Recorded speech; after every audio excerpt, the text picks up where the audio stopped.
Bismillahirrahmanirrahim. E filloj me emrin e Allahut Madhreshëm, e përshëndesim e quajmë shumë selam me Muhamedit a.s. dhe gjithë pejgamberëve para tij. Siç e dini, 8 vite nga shprëngulja, Muhamedi a.s. kthehet rishtazi në Mekë dhe ndodh ajo që quhet në historinë islame çlirimi i Mekës. Qabës pra i rikthehet identiteti që Allahu i Madhreshëm e ka krijuar për të. Pra, qabja është kibla, është orientimi i monoteizmit, i njohshmërisë së Zotit dhe vendi i zemrave të besimtarëve. Në ditën vijuse të çlirimit të Mekës, pejgamberi alayhis salam derisa po bëhej gati me hyrë në xhami dhe sigurisht po e pastronte qabën e shenjtë nga le të themi idhujt dhe ato mbeturinë që i kishin shkaktuar idhujtarët, një grua u ndal pranë tij dhe e thirrri: "O Muhammed, të lutem që të amnestosh burrin tim." Ndonse dihet që pejgamberi alayhis salam masovikisht i kishte falur Mekasit dhe i kishte amnestuar për gjitha torturat që ja kishin bërë gjatë 13 viteve.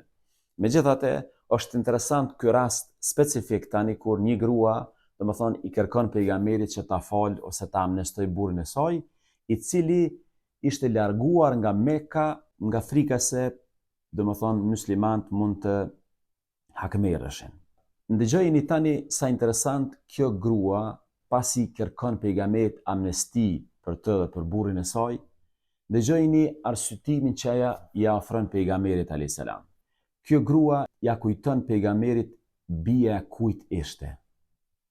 Babai im, thot ajo, ishte udhëheci i popullit, ose i fisit, le të themi, i kabiles. Ai u ashlynte borxhet njerëzve. Ai pajtonte njerëzit, pra kur kishin ata ngatresa. E ruante fshinësinë, i mbronte të varfërit, i lehtësonte të mirët, ushqente të uriturit, përhapte paqe gjithandej, mbante barrën e të tjerëve, ju ndihmonte njerëzve në kohë të vështira. Askush nuk shkonte tek ai me ndonjë nevojë e të largohej nga ai i zhgënjur. Unë jam Safana, bia e Hatimit. A thua, pse kjo grua ja kujton gjitha vlerat e babait saj, pejgamberit alayhis salam? Sepse ajo e dinte mirë që pejgamberi e din kush është Hatimi, dhe ajo e dinte mirë që pejgamberi është njeri që i vlerëson vlerat e larta morale. Ndëgjojeni me vëmendje çfarë përgjigje i kthen pejgamberi kësaj zoje. Hazreti Muhamedi alayhis salam i tha: "Këtu janë vërtet cilësitë e besimtarëve. Dhe sikur babai yt ishte musliman, sigurisht që do të lutesha për të."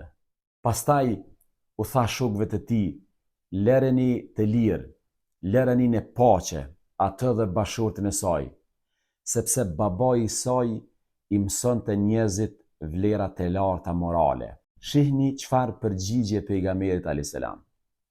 Vërtet këto janë cilësitë e besimtarëve. Pikërisht këtu qëndron thelbi i çështjes. Këtu qëndron ajo që ka vërtet shumë rëndësi sot.